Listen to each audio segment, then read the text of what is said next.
AC circuit containing only capacitor. Circuit में सिर्फ capacitor है। कैपेसिटर ऐसे डिनोट करते हैं, एक प्लेट होता है, पैरेलल प्लेट्स। एक पे पॉजिटिव एक्युमुलेशन हो रही है चार्ज की, दूसरे पे नेगेटिव हो रही है। और इसमें, ठीक है, तो यहाँ पे देख लो, maximum charge stored in a capacitor, charge equal to CV। मतलब कैपेसिटर की कैपेसिटेंस कितनी है, सी। सी क्या है, C is the capacitance.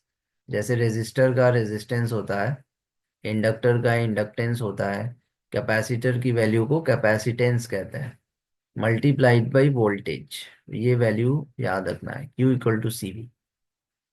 Capacitor oppose the flow of DC through it. Inductor, अभी हम लोग देखे, इंडक्टर अपोज नहीं कर रहा था DC सर्किट को, लेकिन कैपेसिटर अपोज करता है DC करंट को, है ना। जैसे रेजिस्टर अपोज करता है वैसे ही कैपेसिटर भी अपोज करेगा, सिर्फ इंडक्टर नहीं करता, DC सर्किट को अपोज नहीं करता। If resistance R is introduce in series with capacitor, यहाँ पे एक रेजिस्टेंस इंट्रोड्यूस किया गया सर्किट में, the process of charging of the capacitor get slows down. अब उसकी कैपेसिटर की चार्जिंग स्लो हो गई, and capacitor takes longer time to get fully charge. ठीक है, तो और अपोजिशन बढ़ गया यहाँ पे, तो चार्ज फिर धीरे धीरे होती है, टाइम ज्यादा लगता है कैपेसिटर को फुल्ली चार्ज होने में। इसमें एक टर्म आता है टाइम कांस्टेंट। कैपेसिटर में टाइम कांस्टेंट क्या होती है? It is a time in which capacitor gets charge 0.632 times the maximum charge Q not.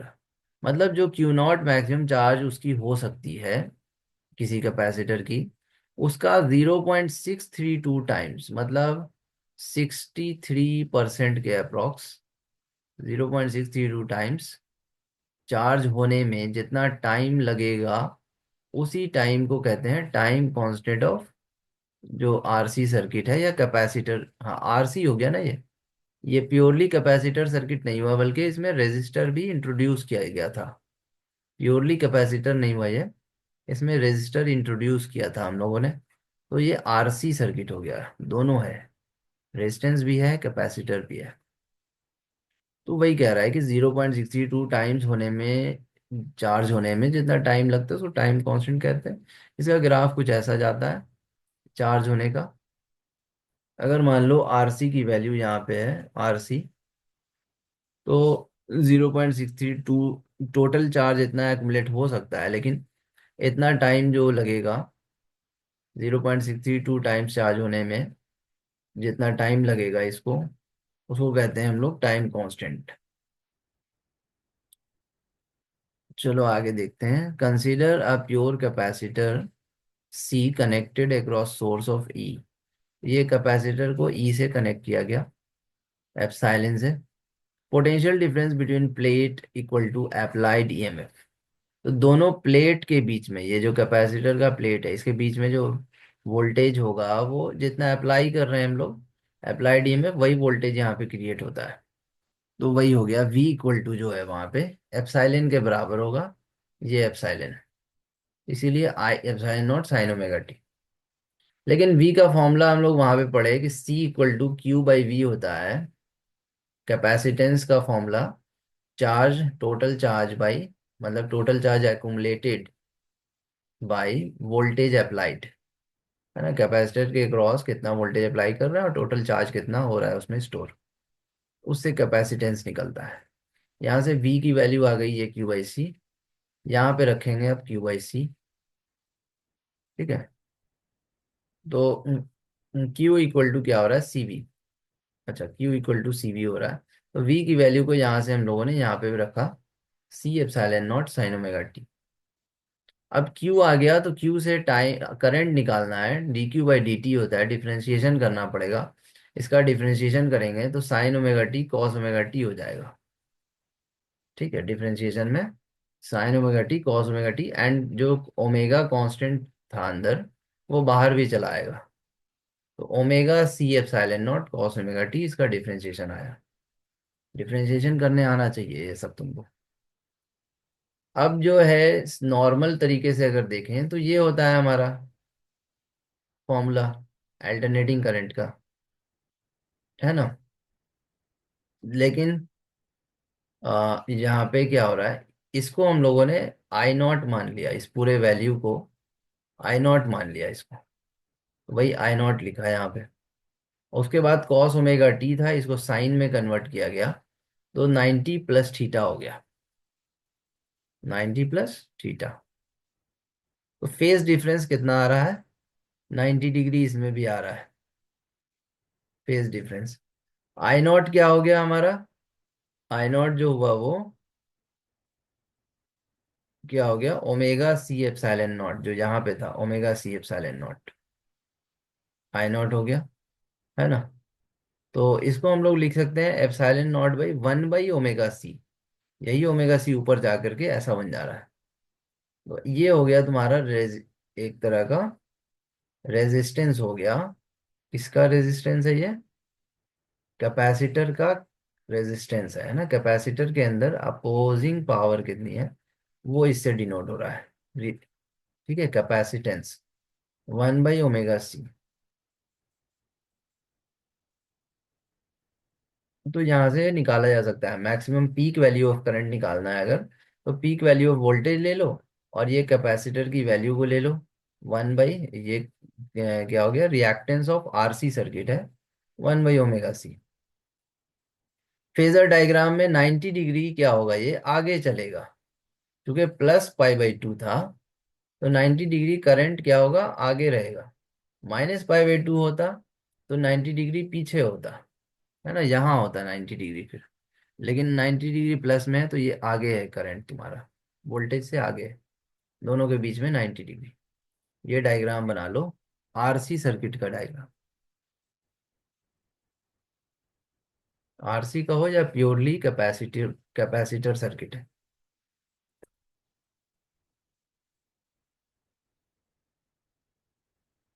For only capacitor circuit, ये तुम्हारा आ रहा था ओम्स लॉ के अकॉर्डिंग, है ना। 1/ओमेगा सी यहाँ पे क्या हो गया, कैपेसिटिव रिएक्टेंस हो गया। ये 1/ओमेगा सी क्या हो गया, capacitive reactance, opposition offered by the capacitor to the flow of AC. ये सब डेफिनेशन पूछता है छोटे छोटा। Capacitive reactance is the opposition offered by the capacitor to the flow of alternating current. Omega को 2 पाई न्यू लिख सकते हैं, तो एक नया फॉर्मूला बन गया। अब यहाँ पे फ्रीक्वेंसी के इन्वर्सली प्रोपोर्शनल हो गया ये। एक चीज ध्यान दो, एसी सर्किट में जो कैपेसिटिव रिएक्टेंस है वो इन्वर्सली प्रोपोर्शनल टू फ्रीक्वेंसी है, ठीक है, कैपेसिटर के केस में। इंडक्टर के केस में क्या था, डायरेक्टली प्रोपोर्शनल टू फ्रीक्वेंसी था। तो ये सब छोटी छोटी चीज है, इसको नोट करो। क्या यूनिट इन वैसे। सबका क्या होगा, ओम होगा, यूनिट वही सेम है ओम, जैसे रेजिस्टेंस का है वैसे ही इन सब का भी ओम है। Frequency okay. के इन्वर्सली प्रोपोर्शनल होता है ये कैपेसिटर, और इंडक्टर जो था वो डायरेक्टली प्रोपोर्शनल था। L okay. से क्या होता है, एल से इंडक्टर होता है। और सी से कैपेसिटर होता है। एसी सर्किट के लिए, डीसी में क्या था, डीसी में फ्रीक्वेंसी तो जीरो होती है, तो फ्रीक्वेंसी जीरो, तो डीसी सर्किट में जो यहाँ पे एक्ससी निकलेगा रिएक्टेंस, वो 1/0 करेंगे तो इन्फिनिटी हो जाएगा। मतलब अगर कैपेसिटर को, ये जो कैपेसिटर है इसको डीसी सर्किट से ज्वाइन करें तो इन्फिनिटी रेजिस्टेंस कितनी होगी, बहुत ज्यादा होगी, इनफाइनाइट। मतलब ये करंट फ्लो नहीं कर पाएगा इसके अक्रॉस, कैपेसिटर के अक्रॉस फ्लो नहीं कर पाएगा करंट, क्योंकि रेजिस्टेंस इसका, कैपेसिटेंस कितना आ रहा है, रिएक्टेंस, रिएक्टेंस जो है वो बहुत ज्यादा है, इन्फिनिटी है। फ्रीक्वेंसी जीरो होने से ये इन्फिनिटी हो गया कैपेसिटेंस, तो इसके अक्रॉस करंट पास नहीं कर पाएगा, तो करंट फ्लो नहीं करता इसमें। डीसी सर्किट में कैपेसिटर काम नहीं करता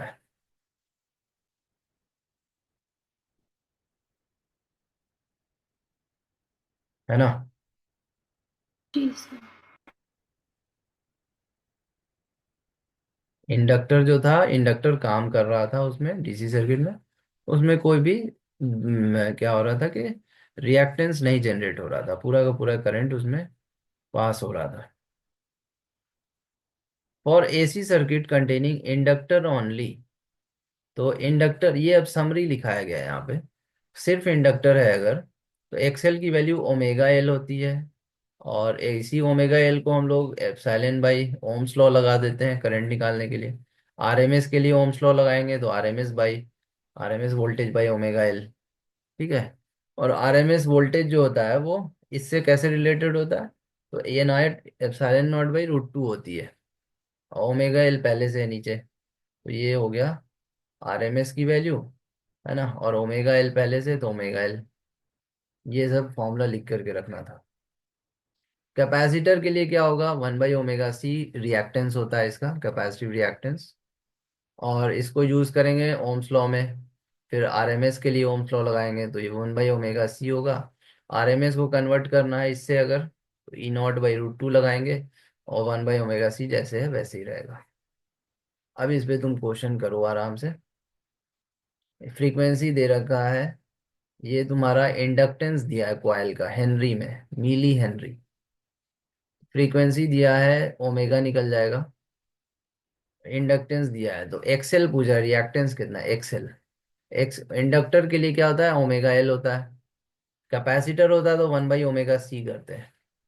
omega 2 pi nu, 2 pi nu है 100, ओमेगा हो गया तुम्हारा 14 × 10⁻³ ये आ गया ओम्स के टर्म में आएगा। यूनिट क्या होगी रिएक्टेंस की, जैसे रेजिस्टेंस की होती है वैसे ही। कोई होम्स होगी।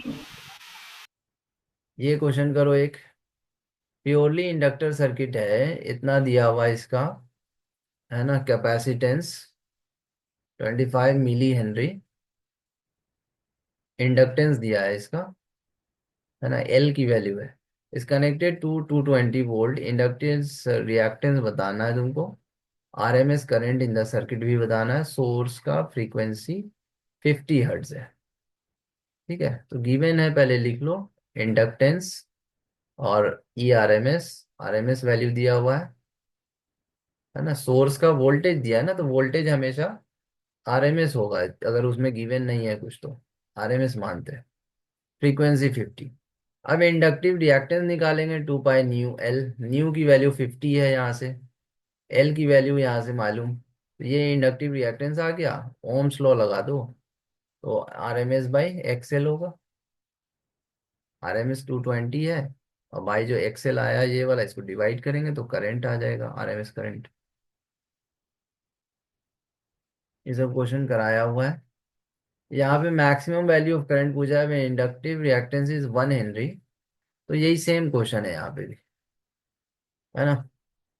तो क्या है यहाँ पे, 200 वोल्ट तुम्हारा आरएमएस वैल्यू दे रखा है, आरएमएस, आरएमएस वैल्यू है ये। लेकिन क्वेश्चन पूछा है तुमसे मैक्सिमम वैल्यू, है ना। I0 पूछा है, तो I0 के लिए ओम्स लॉ लगाएंगे पहले, लग गया ओम्स लॉ। अब E0 को चेंज करना पड़ेगा किससे, E0 की वैल्यू तो मालूम नहीं है, मालूम है हम लोगों को आरएमएस वैल्यू, आरएमएस को कन्वर्ट करना पड़ेगा E0 में। कैसे कन्वर्ट करेंगे, आरएमएस को E0 में कैसे कन्वर्ट करेंगे, हम लोग जानते हैं आरएमएस जो होता है वो E0/√2 होता है। ई नॉट रूट टू होता है, तो अगर अपन को हमको ये आरएमएस चाहिए दिया कि हुआ है वो और ई नॉट निकालना है, तो E naught equals to RMS into root two कर देंगे तो फिर आंसर मल्टीप्लाई आ हो ही जाएगा जाएगा। √2, ठीक है। तो ये ठीक आ है। गया E0। अब आई में एक्सएल है, ओमेगा एल होता है, ओमेगा एल का मतलब 2 पाई न्यू एल, ये तुम्हारा I0 आ गया। तो पहले ओम्स लॉ इस पे लगाते हैं एप्सिलॉन नॉट से, उसके बाद इसको कन्वर्ट करते हैं। ये सब क्वेश्चन सब कराया हुआ है यहाँ पे। फ्रीक्वेंसी दे रखी है 50 हर्ट्ज, ये कैपेसिटर सर्किट है, कैपेसिटिव रिएक्टेंस 1/ओमेगा सी होता है, तो ओमेगा 2 पाई न्यू ले लिया, फ्रीक्वेंसी दिया हुआ था, तो 2 पाई न्यू रख के ये पहले कैपेसिटिव रिएक्टेंस आ गया। आरएमएस करंट में ओम्स लॉ लगाएंगे तो E RMS/XC, XC की वैल्यू मालूम है, आरएमएस करंट आ गया। अब हम लोगों को आरएमएस को I0 में कन्वर्ट करना है, तो √2 IRMS कर देंगे, आरएमएस यहाँ से, तो ये आ गया I0 peak value of current. It is, if frequency is double, question पूछा है फ्रीक्वेंसी अगर डबल कर दे तो कैपेसिटिव रिएक्टेंस क्या होगी। अभी हम लोग पढ़े हैं कि कैपेसिटिव रिएक्टेंस इनवर्सली प्रोपोर्शनल होता है ना। तो अगर इसको डबल कर देंगे तो हाफ हो जाएगा, नीचे 2 आ रहा है, हाफ हो गया, है ना। हाफ क्या होगा, कैपेसिटिव रिएक्टेंस हाफ होगा। कैपेसिटिव रिएक्टेंस हाफ होने की वजह से यहाँ पे अगर 1/2 लिखेंगे हम लोग, 1/2, तो ये 2 ऊपर चला जाएगा, मतलब डबल हो जाएगा RMS current. Current is double. Inductive circuit में हम लोग एल में क्या पढ़े थे, डायरेक्टली प्रोपोर्शनल टू फ्रीक्वेंसी था वहां पे, तो उसके अकॉर्डिंग फिर करेंगे। तो ये सब सिंपल क्वेश्चन है, एक दो बार करो इसको, हो जाएगा ये सारा क्वेश्चन। ओके। ये समरी लिखाया हुआ है यहाँ पे पूरा, फॉर्मूला सारा लिखा हुआ है मेरे फॉर्मूला पास। है यहाँ पे सब। हाँ। बहुत इंपॉर्टेंट है ये वाला, सारा फॉर्मूला यहाँ पे लिखवा दिया है। कैपेसिटिव सर्किट तो हो गया था, आरएल सर्किट का क्या होता है। तो आरएल सर्किट में आर है एंड एल है, ठीक है। तो ये ओम्स लॉ लग गया। जेड क्या होता है, रिएक्टेंस होता है। आर और एल को R square plus XL square करेंगे। एल किसके लिए, एक्सएल हो गया उसके लिए, इंडक्टर के लिए। दोनों का स्क्वायर स्क्वायर करके रूट करते हैं, एक्सएल की वैल्यू को ओमेगा एल का स्क्वायर भी लिखते हैं।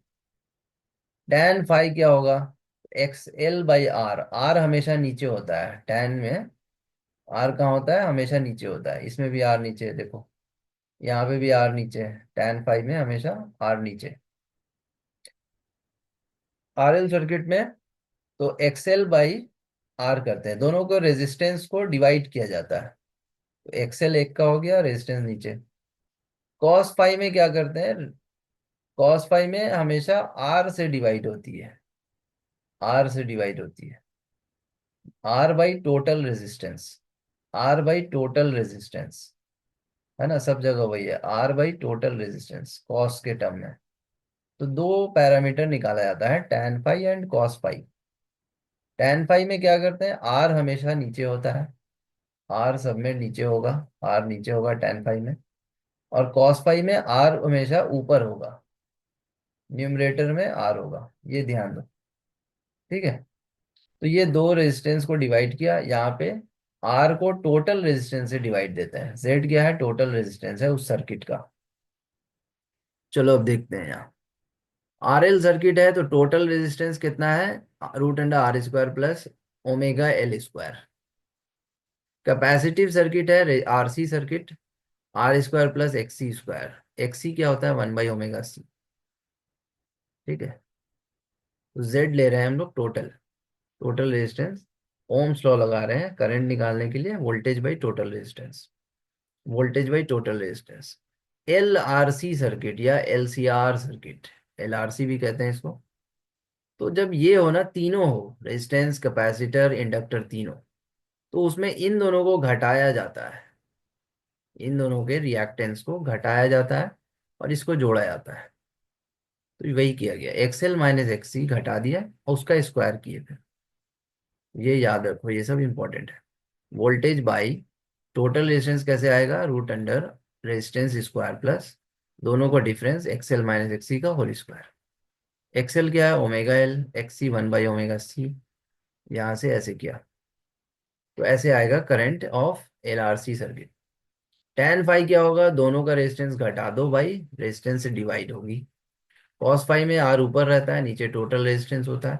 तो टोटल रेजिस्टेंस ये वाला इस्तेमाल होगा यहाँ पे, जेड की वैल्यू, जो जेड की वैल्यू आई है ना, वही इस्तेमाल होगी यहाँ पे, आर बाई।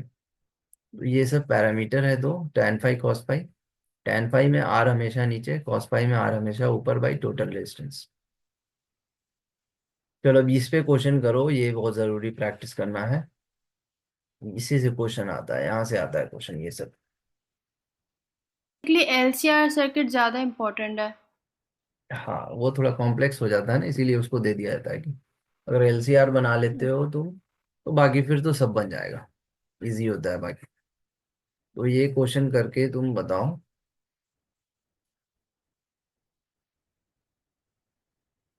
क्या कह रहा है इसमें, इंडक्टर एल है, रेजिस्टर आर है, ये वोल्टेज है तुम्हारा 12 वोल्ट, 50 हर्ट्ज सप्लाई है, करंट दे दिया है इसमें। Inductor circuit L R circuit है ना, इंडक्टर एंड रेजिस्टर दोनों एल आर है। पहले सर्किट देख लेना है कि कौन सा है। एल आर है, करंट हो गया ये। और कह रहा है current differs in phase from light voltage by pi by 3 radian phase difference है। पाई वैल्यू कितना है, पाई बाई 3। आर की वैल्यू बताना है तुमको। तो गिवन क्या है, आरएमएस वोल्टेज दिया है, क्योंकि सिर्फ वोल्टेज है मतलब आरएमएस वोल्टेज है। तो ये आरएमएस हो गया, फ्रीक्वेंसी 50। आरएमएस करंट भी दे दिया है ना, करंट सिर्फ दिया है तो मतलब आरएमएस करंट 50। एक फाई दे दिया यहाँ पे, फेज डिफरेंस। ठीक है। अब हम लोगों को निकालना क्या है, आर की वैल्यू निकालना है तुमको। क्या करेंगे, तो पहले हम लोग आरएमएस ये जेड निकालेंगे। आर की वैल्यू जेड के बिना नहीं आएगी, टोटल रेजिस्टेंस निकालेंगे। क्योंकि ये दोनों दे रखा है वोल्टेज एंड करंट, आरएमएस वाला, तो उससे रेजिस्टेंस आ जाएगा, टोटल रेजिस्टेंस ओम्स लॉ लगा के। वही ओम्स लॉ लगाएं, current equal to voltage by resistance. Resistance value आ गई दोनों को डिवाइड करके, 24 ओम। अब पैरामीटर हम लोग पढ़े हैं कि कॉस फाई जो होती है उसमें रेजिस्टेंस हमेशा ऊपर और टोटल रेजिस्टेंस नीचे। रेजिस्टेंस ऊपर, टोटल रेजिस्टेंस नीचे। तो टोटल आर वैल्यू जो है तुम्हारा निकालना है हम लोगों को। जेड की वैल्यू आ चुकी है, यहाँ 24 रखेंगे। और फेज डिफरेंस पाई बाई 3 था, ये पाई बाई 3 ले लिए। तो यहाँ से आर की वैल्यू आ गया बहुत आसानी से ये। इसीलिए पैरामीटर याद रखना पड़ेगा, कॉस फाई क्या होता है, आर बाई जेड। और टैन फाई क्या होता है, टैन फाई दोनों जो रेजिस्टर है उसको डिवाइड किया जाता है, मतलब एल बाई आर हो जाएगा। उसमें रेजिस्टेंस नीचे होती है, XL by L, XL by R होगा फिर, है ना। अगर टैन फाई यूज करते तो टैन फाई क्या होता, एक्सएल, इसमें आर नीचे होता है, दोनों रेजिस्टेंस को डिवाइड करते हैं। लेकिन यहाँ पे टोटल रेजिस्टेंस से डिवाइड दिया जाता है, इस केस में जेड से डिवाइड किया जाता है। चलो इतनी बात हो गई, आसान क्वेश्चन था। एक ये क्वेश्चन है अच्छा। देखो, रेजिस्टेंस दिया है, इंडक्टेंस दिया है, तो ये एल आर सर्किट हो गया। इंडक्टेंस दिया है, एल आर हो गया सीरीज में। Across the ends of the circuit connected 130 volt and 50 hertz ampere है, ये तुम्हारा सप्लाई है। करंट पूछा है एंड फेज डिफरेंस पूछा है, क्या होगा। गिवन देख लो क्या क्या है पहले। रेजिस्टेंस दिया, एल दिया, आरएमएस दे दिया और ये दे दिया। तो यहां से टोटल रेजिस्टेंस क्या निकाल सकते हैं एल आर सर्किट का। टोटल रेजिस्टेंस इस सर्किट में एल एंड आर है, तो आर स्क्वायर प्लस एल का ओमेगा एल स्क्वायर। तो ये आर दिया हुआ था ओमेगा 12 ओम, 2 पाई न्यू एल। न्यू इस्तेमाल कर लिए यहाँ से, एल इस्तेमाल कर लिए यहाँ से, एल की वैल्यू रख दिए। तो ये आ गया total resistance of the L R circuit, 13 ohm. Total resistance निकल जाने के बाद करंट निकाल सकते हैं, क्योंकि वोल्टेज दिया हुआ है ना। ओम्स लॉ लगाएंगे आरएमएस के लिए। तो ये दिया हुआ था, ये चाहिए था हम लोगों को, तो ये पहले कैलकुलेट कर लिए यहाँ से। ये चाहिए था तो ये कैलकुलेट कर लिए, तो ये आरएमएस करंट आ गया। दूसरा पूछा है फेज डिफरेंस क्या होगा, तो टैन फाई लगा दिए। यहाँ से फाई निकल सकता है ना, फेज डिफरेंस। तो टैन फाई होता है रेजिस्ट, जो दूसरी सर्किट है ना, उसको रेजिस्टेंस से डिवाइड देते हैं। तो यहाँ पे इंडक्टर था तो इंडक्टर बाई रेजिस्टेंस। तो ये इंडक्टर हो गया, रेजिस्टेंस हो गया। ये 0.42 आया। अब या तो तुम यहीं तक छोड़ दो, या फाई लिख करके ऐसे कर दो, tan इनवर्स 0.42। ये डिग्री में कन्वर्ट करना आसान नहीं है, ये बिना कैलकुलेटर के तो नहीं होगा। तो इतना ही जी। छोड़ देते हैं, five equal to tan inverse 0.42।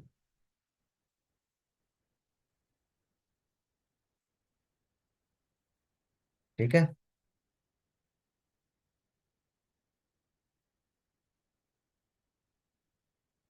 तो यहां से आ रहा है, हमको चाहिए क्या, आरएमएस करंट चाहिए था। उसके लिए ये ओम्स लॉ लगा रहे थे। तो इसमें ई आर एम एस तो पता है, जेड नहीं पता था, तो जेड पहले कैलकुलेट करना पड़ा। तो देखना होता है कि चाहिए क्या हम लोगों को, उसका फॉर्मूला ये है। इसमें ये गिवन है, ये नहीं गिवन है, तो ये कैलकुलेट कहाँ से करेंगे वो सोचना पड़ेगा। यहाँ भी वैसे ही है, देख लो रेजिस्टेंस दिया हुआ है, कैपेसिटेंस दिया हुआ है, तो आरसी सर्किट है ये, आरसी सर्किट है ना, माइक्रो। ठीक है। और क्या दिया हुआ है इसमें? ई आर एम एस दिया हुआ है, फ्रीक्वेंसी दिया हुआ है। तो अपने को चाहिए क्या? आर एम एस करंट चाहिए, करंट है ना, मतलब R M S current. R M S current होता है, ओम्स लॉ लगाएंगे, वोल्टेज बाय रेजिस्टेंस। तो टोटल रेजिस्टेंस आरसी सर्किट का क्या होता है? R square plus C square, है ना, root under R square plus C square, मतलब एक्स सी स्क्वायर इसका। इसका एक्स सी कितना होता है? 1/ओमेगा सी। तो उसको लिखा 1/2/न्यू सी। ओमेगा को चेंज कर लिया 2/न्यू में। न्यू की वैल्यू फ्रीक्वेंसी मालूम है, सब वैल्यू पुट करेंगे तो आ जाएगी वैल्यू। ठीक है, सिंपल है, वैल्यू सिर्फ कैलकुलेट किया लंबा करके, तो ये आरएमएस करंट आ गया। बहुत सिंपल होता है, सिर्फ लगता है कि टफ है। इसमें भी आरसी सर्किट है, माइक्रो फैराडे में दिया हुआ है कैपेसिटेंस। आरसी सर्किट है, करंट निकालना है तुमको। तो सिंपल है भाई, करंट निकालने के लिए वो ओम्स लॉ। ये जेड होगा, जेड कहाँ से आएगा? तो R square plus X square, X C 1/ओमेगा सी का स्क्वायर। वैल्यू पुट करते चले जाओ और आंसर आ जाएगा तुम्हारा आरएमएस करंट। यहाँ पे दिक्कत होगी रूट निकालने में। रूट कैसे बिना निकाल? रूट निकाले छोड़ सकते हैं? नहीं नहीं, छोड़ कैसे देंगे, वैल्यू बिना निकाले नहीं छोड़ सकते। तो रूट ओके। निकालने का तरीका हम बता चुके हैं, इसको याद करने की कोशिश करो। ओके। रूट कैसे निकालते हैं बताएं। ये दो दो डिजिट लिया जाता है, यहाँ से 0 2 डिजिट, और फिर 4 7 2 डिजिट, और 8, तो 8 बच गया। पहले इसको डिवाइड करेंगे, 2 2 ज़ा 4, 8 - 4 4 हो गया। अब ये 47 को नीचे लिख दिया जाता है, दो दो डिजिट एक बार में लिखते हैं, तो 47 लिख दिया, तो ये बच गया। और यहाँ पे 2 2 को जोड़ दे करके 4 आया। अब 9 9 लेने से यहाँ पे अलग से 9 9 लिया गया, ताकि इतना वैल्यू आ जाए। 447 से एक छोटी वैल्यू चाहिए थी, तो 9 9 लेकर के मल्टीप्लाई किए तो 441 आया। और इन दोनों को जोड़ दिया गया तो 58 आया। बाद में फिर ये 600 जो आ रहा था 00, इसके लिए 1 1 मल्टीप्लाई किए तो 581 हुआ, और दोनों को जोड़ दिए तो 582। माइनस कर लो, तो बस इतना काफी है, यहाँ तक .2 तक आ रहा है। 291 ले करके तो छोड़ देना, तो 291 से डिवाइड दिए 0.75। दूसरा कह रहा है कि आरएमएस वोल्टेज बताइए रेजिस्टेंस का क्या होगा। क्वेश्चन क्या पूछा है? Calculate the voltage RMS across resistor and capacitor, दोनों के लिए आरएमएस वोल्टेज बताना है कि कितना अप्लाई हो रहा है दोनों पे वोल्टेज। जैसे ये रेजिस्टर है, ये कैपेसिटर है, दोनों का अपना अपना वोल्टेज अप्लाई हो रहा है। एप्सिलॉन आर, एप्सिलॉन सी, इसके अक्रॉस वोल्टेज अप्लाई हो रहा है, इसके अक्रॉस वोल्टेज अप्लाई। तो ये कितना वोल्टेज अप्लाई हो रहा है ये बताना है दोनों में। तो हम लोग जानते हैं voltage equal to current into resistance. Current ले लो, रेजिस्टेंस ले लो। करंट अभी निकला था, दोनों में करंट सेम जा रहा है, तो इंटू रेजिस्टेंस कर लो, ये आ गया इसके अक्रॉस का वोल्टेज। इसमें भी करंट इंटू रेजिस्टेंस, लेकिन इसका रेजिस्टेंस x/c 1/2 ओमेगा सी होता है। ये कैलकुलेट करना पड़ेगा, और एक्स सी कितना है? 213.2। इसकी वैल्यू को रखेंगे वहां पे एक्स सी की जगह पे, तो वैल्यू आ जाएगी वोल्टेज अक्रॉस दिस। अब पूछा है कि ओवरऑल टोटल वोल्टेज कितना होगा, आरसी सर्किट का टोटल वोल्टेज कितना होगा, है ना। अगर टोटल वोल्टेज पूछता है कि टोटल क्या होगा, ये तो सिंगल सिंगल आया ना कैपेसिटर का और रेजिस्टर। तो टोटल वोल्टेज में स्क्वायर स्क्वायर करते हैं दोनों को, root under square plus square, R square plus S C square. दोनों वोल्टेज का स्क्वायर करके यहाँ पे डाले, आरसी सर्किट पूरे का वोल्टेज निकल गया 220 वोल्ट। अगर ये पूछेगा तब निकालना है, नहीं तो छोड़ देना है यहाँ तक। ओके। सिंपल। अब देखो यहाँ पे एल आर सी सर्किट है, इसका इम्पिडेंस निकालना है। इम्पिडेंस वही रिएक्टेंस को कहते हैं इम्पिडेंस। तो आरसी सर्किट का मान, एलआरसी का मान लो, ये होता है, बताए थे, रेजिस्टेंस का स्क्वायर, इन दोनों का डिफरेंस लेके स्क्वायर करते हैं। R square plus L X S XL minus XC का होल स्क्वायर रूट अंडर। तो ये एक्सएल माइनस एक्सी हो गया, 30 - 30 हो रहा था तो माइनस का स्क्वायर किए तो 900, ये आ गया इम्पिडेंस ऑफ एलआरसी।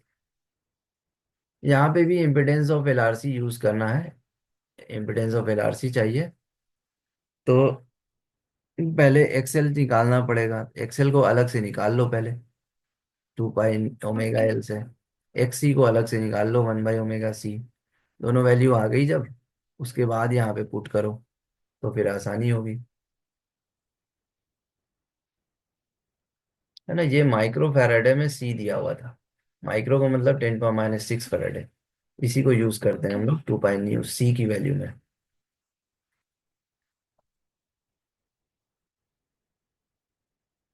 और भी इसी तरह का क्वेश्चन है फिर, ये सब बनाओ तो बन ओके। जाएगा। ओके। ये एक अलग चीज हो गई यहाँ पे, फ्रीक्वेंसी। रेजोनेंस क्या होगा, एंगुलर फ्रीक्वेंसी एट रेजोनेंस। तो रेजोनेंस पे ये फॉर्मूला याद रखो, ओमेगा रेजोनेंस एंगुलर फ्रीक्वेंसी कितनी होती है, 1/√अंडर LC। 1/√अंडर, ये रेजोनेंस कंडीशन अभी पढ़ा है यहाँ पे। रेजोनेंस कंडीशन क्या होता है, ये condition, a series LRC circuit. फिर क्लास करेंगे कि खत्म? चलो आज इतना ही रखते हैं, फिर नेक्स्ट क्लास में करेंगे। ठीक है। अस्सलाम वालेकुम।